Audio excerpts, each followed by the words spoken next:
네, 안녕하세요. 저는 오늘 여러분들께 EKF 슬램에 대해 발표를 하게 될 전승민입니다.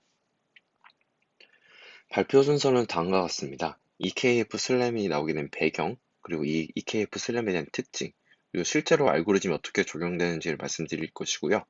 이 말씀드린 적용에 대해서 좀 더 어떻게 확장을 나갈 수 있는지까지 말씀드릴 예정입니다. 이제 이전에 발표드렸던 칼만 필터와 익스텐드 칼만 필터 발표 내용이 좀 필터에 대한 이론적인 내용이 위주였다면은 해당 발표는 이제 슬램에 해당 필터들이 어떻게 적용될 수 있는지 좀 더 실용적인 부분 위주로 설명을 드릴 것 같습니다. 이제 EKF 슬램 발표를 시작하기 앞서서 좀 간단하게 말씀을 드리면은 해당 필터는 이제 퍼스트 어프로치 슬램이었다고 합니다. 80년대 후반에 나왔던 기술로서 이제 가우시안 리커시브한 특성을 이용해서 슬램에 접목시켜보자 했다고 하는데요. 하지만 이제 이 칼만 필터를 기반한 슬램은 이제 여러 단점들이 존재해서 오늘날 별로 많이 사용되진 않고 있다고 합니다. 해당 필터는 뭐 계산 복잡도가 높다라거나 아니면은 좀 짧은 맵에서밖에 사용을 못한다라는 좀 한계가 존재하게 되는데요. 이제 해당 슬램이 이제 퍼스트 어프로치인 만큼 이제 이 부분들에 대한 좀 기반적인 부분을 보고 이의 한계를 보면서 다른 방법들이 어떻게 확장 나갈 수 있는지를 좀 접목시키는 거를 보시면은 좋을 것 같습니다. 네, 우선 배경입니다. 배경으로 EKF에 대해 얘기하기 전에 이제 슬램 전반적인 문제에 대해서 먼저 얘기하고자 하는데요. 슬램은 이제 컨트롤 인풋과 옵저베이션이 주어졌을 때 저희가 원하는 이제 로봇의 패스와 그리고 이제 맵을 얻어오는 것이 이제 슬램에 대한 문제라고 보시면 될 것 같습니다. 옵저베이션이라 함은 이제 카메라나 레이저 센서 등을 통해서 이제 맵과의 상대적인 거리를 얻어오는 것이라고 보시면 될 것 같고요. 이렇게 문제가 정의됐을 때 슬램을 이제 수학적으로 표현하게 된다면은 이제 다음과 같을 것 같습니다. 이 식은 이제 앞서 정의한 문제를 이제 수학적으로 표현한 거라 보시면 될 것 같은데요. 이제 로봇의 컨트롤 인풋과 그리고 옵저베이션이 존재할 때 맵과 그리고 이제 패스를 이제 알아낸다라는 이제 식이라고 보시면 될 것 같고요. 이때 좀 한 가지 특징이 되는 부분은 이제 패스 전체를 알아내는 것이 아니라 현재의 패스만을 알아내고자 합니다. 이는 이제 강의에서는 온라인 슬램이라고 이야기를 하였습니다. 이때 이제 슬램 문제를 이제 리커시브한 포뮬레이션이고 이제 프레딕션과 콜렉션 스텝을 나눠서 표현할 수 있게 되는데요. 이 식을 보게 된다면은 이제 이전 발표 때 배웠던 베이즈 필터를 활용해서 슬램 문제를 풀 수 있을 거라고 생각할 수 있게 됩니다. 그래서 저희는 이제 베이즈 필터 중에 한 종류인 이제 EKF를 활용해서 슬램을 하고자 하는데요. 베이즈 필터의 특징이라고 하면은 이제 리커시브하며 프레딕션과 콜레이션 스텝이 존재하게 되고요. 이때 칼만 필터는 이제 베이즈 필터의 한 종류이며 여기서는 이제 리니어하고 가우시안 시스템에서 사용할 수 있는 필터라고 보시면 될 것 같습니다. 이때 한 가지 문제가 되는 부분은 이제 리얼 월드의 대부분의 문제들은 이제 논리니어티를 띠게 된다는 것입니다. 그렇게 됨으로써 칼만 필터를 접목시키기가 어렵게 되는데요. 이러한 론리니어티 문제를 해결할 수 있는 방법 중에 하나인 EKF를 사용하여서 슬램을 진행하고자 합니다. 이 해당 도식은 이제 앞서 설명드렸던 부분을 이제 다이어그램으로 표현한 거라고 보시면 될 것 같습니다. 네, 컨셉입니다. EKF의 전반적인 내용에 대해서 말씀드리겠습니다. EKF 슬램은 EKF를 슬램에 접목시키는 것으로써 로봇의 포즈와 그리고 맵을 이제 에스티메이트 하는 것이 이제 EKF 슬램인데요. 여기서 한 가지 중요한 가정이 존재하게 됩니다. 이 해당 가정은 이제 n개의 랜드마크가 있을 때 내가 지금 옵저버한 랜드마크가 몇 번째 랜드마크인지 알아낼 수 있다가 이제 이 가정인데요.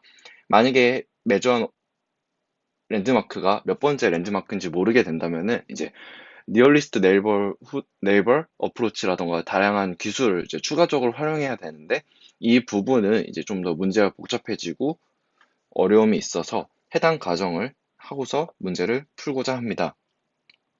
그리고 이제 EKF 슬램에 대한 수식을 말씀드리고자 하는데요. 기존의 EKF라고 하면은 이제 로봇의 포즈만을 에스티메이트 하는 것이 이제 기존의 EKF의 목표였습니다. 그렇게 됐을 때 이제 랜드마크 위치까지 같이 에스티메이트 하는 것이 이제 EKF 슬램에 확장되는 부분인데요. 그렇기 때문에 스테이트 벡터에 대해서 이제 기존의 이제 로봇의 포즈와 그리고 이제 랜드마크들이 추가로 이제 어그멘트 되게 됩니다. 이렇게 어그멘트 되게 된다면은 기존에 세 개의 스테이트만 있었던 것들이 이제 로봇이 아닌 맵의 X, Y 좌표에 대해서 n개만큼 더 추가되기 때문에 3 플러스 2n의 스테이트가 존재하게 됩니다. 그리고 이에 대한 이제 빌리프에 대한 수식은 이제 민 값은 이제 어그멘티드에 대한 스테이트 값만큼 이제 로봇의 포즈와 그리고 이제 맵의 위치들이 이제 존재하게 되고요. 여기에 더불어서 이제 코베리언스 또한 이제 로봇의 스테이트에 대한 코베리언스와 그리고 이제 맵에 대한 코베리언스가 존재하게 됩니다. 이에 대한 수식을 좀 더 이제 간단하게 표현하게 된다면은 다음과 같을 것 같습니다. 네, 다음은 이제 EKF 슬램이 어떻게 한 사이클에 동작하는지를 이제 그림과 함께 보여드리고자 합니다. 이제 로봇이 처음의 위치에 존재를 하고 있고요. 그리고 이제 앞으로 나아가면서 스테이트 에스티메이션을 진행하게 됩니다. 스테이트 에스티메이션을 진행하는 과정에서 이제 앞으로 나아가면서 포즈에 대한 언설턴티가 증가하게 되고요.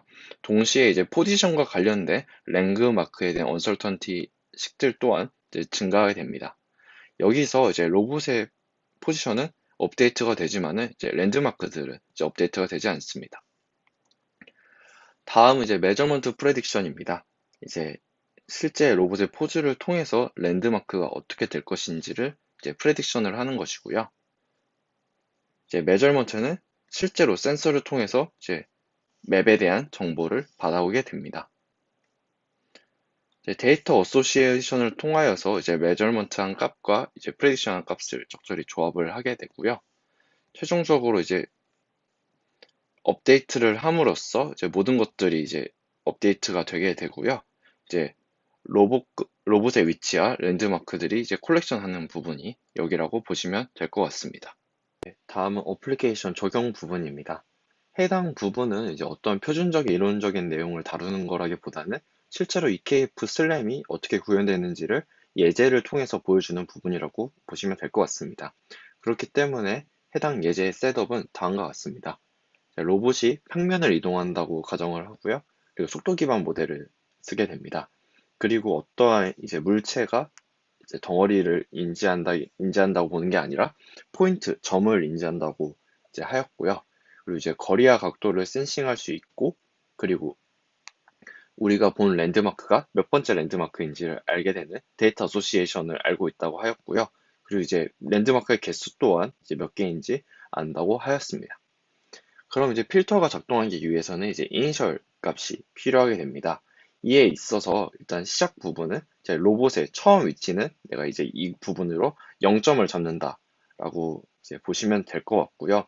이에 반면에 각각의 랜드마크들의 위치는 모른다라고 표현이 됩니다. 그렇기 때문에 내 위치에서 시작하기 때문에 이 정확한 위치를 알고 있어서 이에 대한 코비리언스 값은 이제 0이 되고요. 그리고 랜드마크의 위치들은 모르기 때문에 무한대 값으로 이렇게 표현이 되게 됩니다. 이는 이제 뭐 내 시작점을 0점으로 안 한다거나 아니면 이제 코비런스 값을 무한대로 안 둔다거나 등 이제 다양한 방식이 있을 것 같은데요. 있을 수 있다고 얘기가 됐고 이건 어떻게 사용하냐에 따라 나름인 것 같습니다.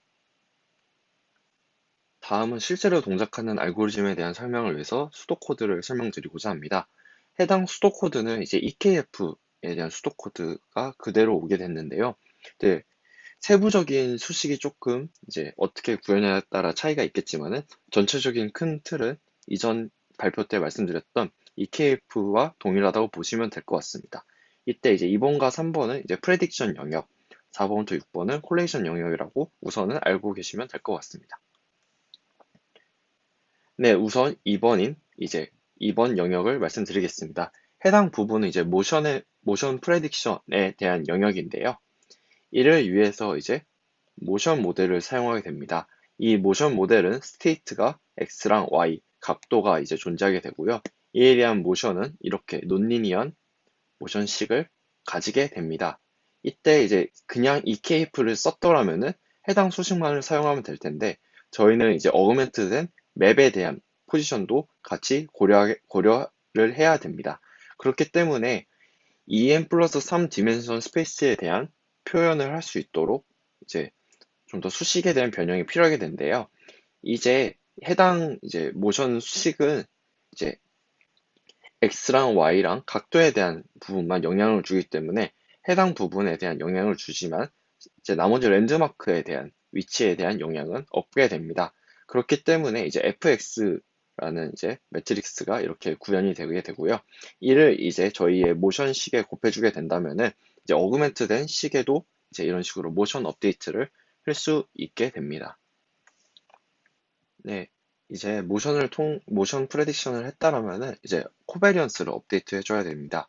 이를 위해서는 라지 G라는 매트리스가 필요하게 되고, 이 라지 G는 G라는 이제 논리니어 펑션을 자코비안을 통해서 행렬을 구해준 거라고 이전 EKF 발표 때 말씀드렸습니다. 이에 대한 좀 더 자세한 사항을 다음 페이지에서 말씀드리겠습니다. 네, 보시면은 이제 라지 G라는 값을 구하기 위해서는 이제 논리니어한 매트릭스를 이제 자코비안을 구해주게 되고요. 이런 식으로 수식이 나오게 됩니다. 이제 앞서 보여드렸던 모션 프레딕션에서도 그냥 바로 모션 모델을 쓰는 것이 아니라 이제 어그멘티드 된 맵에 대한 스테이트를 고려해주기 위해서 매트릭스의 변형이 이루어지게 되는데요. 이도 똑같이 이제 자코비안 모션에 대한 이제 매트릭스가 존재하고 이제 맵에 대한 매트릭스가 이렇게 아이덴티티가 존재하게 됩니다. 이 아이덴티티가 된 이유는 이제 로봇의 모션이 플랫폼의 위치에 영향을 주지만은 랜드마크의 위치에는 영향을 주지 않기 때문에 이렇게 식이 만들어지게 되고요. 해당 코베리언스를 구하는 식은 이렇게 수식이 만들어지게 됩니다. 네, 이렇게 프레딕션 영역에 대한 내용을 말씀드렸는데요. 이제 2번과 3번의 식을 이제 좀 더 세세하게 함수를 표현해 보면은 이런 식으로 만들어지게 될 것이고요. 여기서의 3번이 이제 왼쪽에 식의 2번 식이라고 보시면 될 것 같습니다. 네, 이전까지 프레딕션을 했더라면은 이제 콜렉션을 해줄 단계입니다.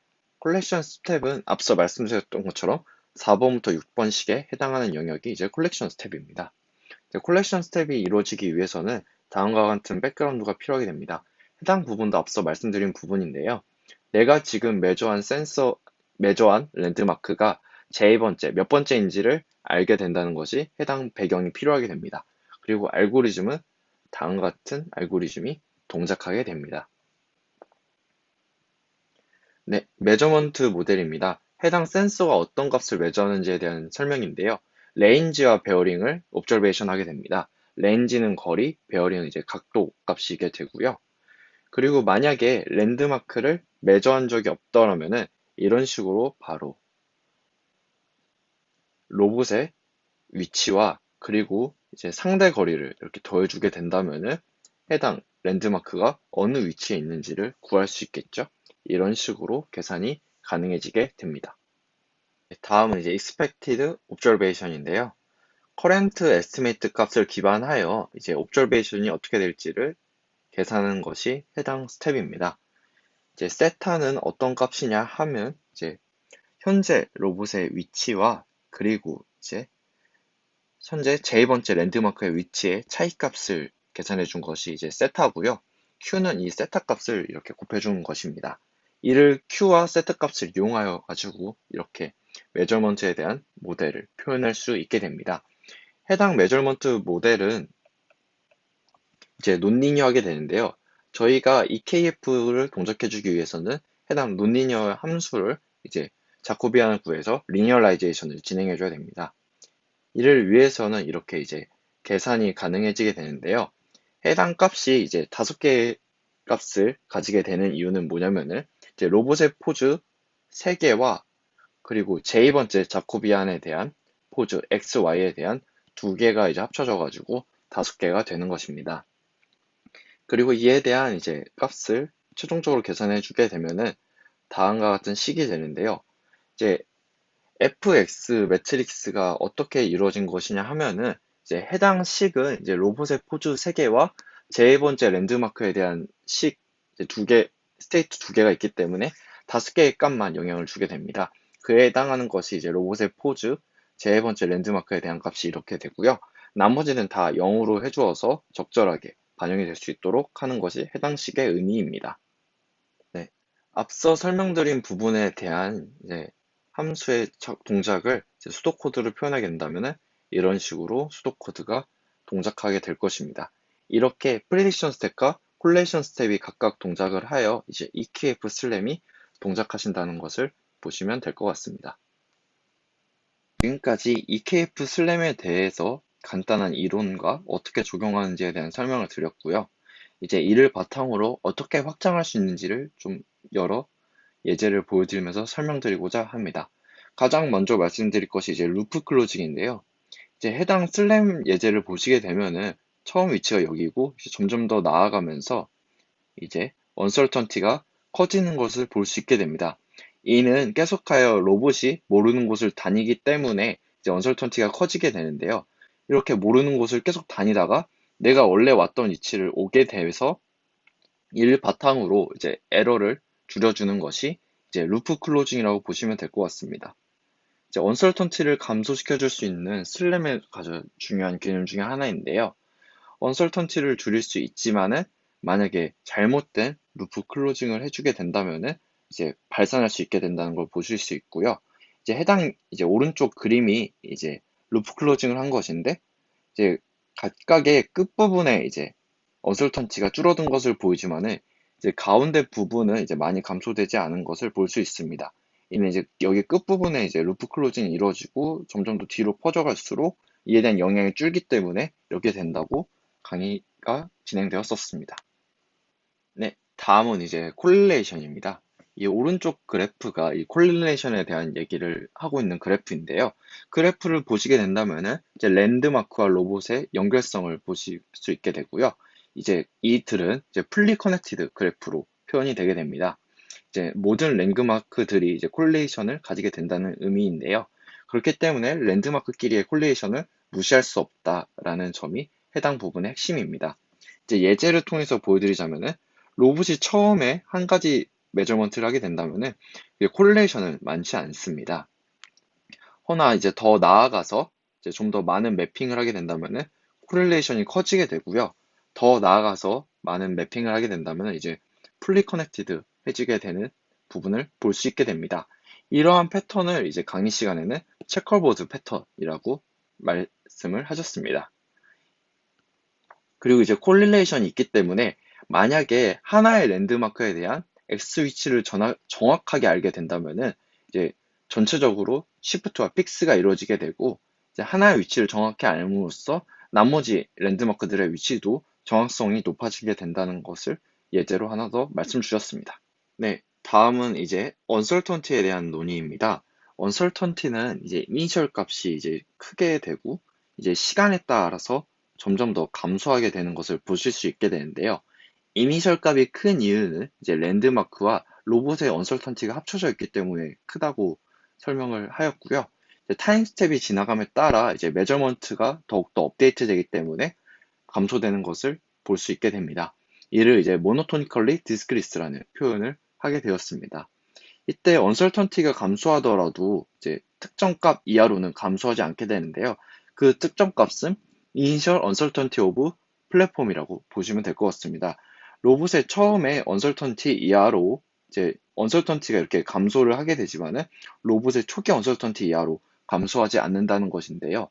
이러한 이유는 로봇이 움직임에 따라 언설턴티는 당연히 증가하게 됩니다. 그렇기 때문에 현재 로봇의 위치가 이제 가장 정확한 값이고 나아갈수록 더 부정확한 값들이기 때문에 현재 언설턴티 이하로 감소할 수 없다라는 것이고요. 이는 이제 릴레이티브 센서를 사용했을 때만 이야기고 만약에 GPS와 같은 익스터널 센서가 있겠다면 또 다른 이야기가 될 것입니다. 네, 이제 간단한 예제를 보여드리면서 마무리하도록 하겠습니다. 해당 예제는 이제 레이저 센서를 통해 가지고 이제 공원을 돌아다니면서 EKF 슬램을 한 예제고요. 이런 식으로 공원에서 슬램을 진행하는 것을 보실 수 있게 됩니다. 다음 예제는 이제 테니스 코트 예제고요. 이렇게 단순히 오도메트리만 했을 때는 굉장히 부정확한 이제 포지션이 나오게 되지만은 이제 트레젝토리를 이제 맵과 함께 이용하게 된다면은 정확한 값을 얻을 수 있다가 이제 해당 예제의 부분입니다. 네, 이제 정리를 하고 마무리하도록 하겠습니다. 우선 컴플렉시티입니다. 이제 EKF 슬램은 큐빅 컴플렉시티를 가지게 되며 이 부분은 이제 메저먼트 디멘션이랑 관련이 있게 됩니다. 홀 스테이트랑 관련이 없는 이유는 한 번에 매저하는 것이 전체 씬이 아니라 작은 개수의 랜드마크를 매저하기 때문에 이러하다고 하고요. 이제 스텝에 대한 코스트는 이렇게 랜드마크의 개수의 제곱의 값을 가지게 되고요. 메모리 또한 이제 랜드마크 개수의 제곱을 가지게 됩니다. 그렇기 때문에 이제 맵이 굉장히 커지게 된다면은 계산 복잡도가 높아져 가지고 EKF 슬램을 사용하기가 어렵게 됩니다. 그렇기 때문에 이제 오늘날 EKF 슬램은 큰 환경을 가지는 곳에서는 사용이 안 되고 있다고 합니다. 허나 이제 비디오 오도메트리라던가 내가 제한된 환경을 가질 수 있는 부분에서는 EKF 슬램은 이제 하나의 이제 좋은 선택지이기 때문에 이 부분을 참고하면 좋을 것 같다고 이야기되었습니다. 이제 최종적으로 서머리입니다.